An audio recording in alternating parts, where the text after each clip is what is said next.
Na 44 jaar is de Lietse valeriaan weer omvang in het natuurgebiedje tussen Lietsen, net vier van Broeksterwaard in het Boetenveld. De Lietse valeriaan is ontdutsen nadat bij het oprommen van het archief van Staatsbosbeheer duidelijk was dat het plantje der jet iets extier. Ik vond een oud beheerplan van 1972 en daar zijn een aantal nieuwsgierigheden in vermeld. En bijvoorbeeld dat je nou een veenplek was zo van kleine valeriaan, Lietse valeriaan.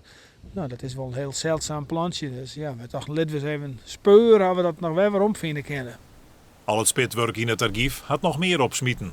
En wat leuk weer in hetzelfde beheerplan waar ik melding maak van een grote bijzonderheid voor tussen Lietsen.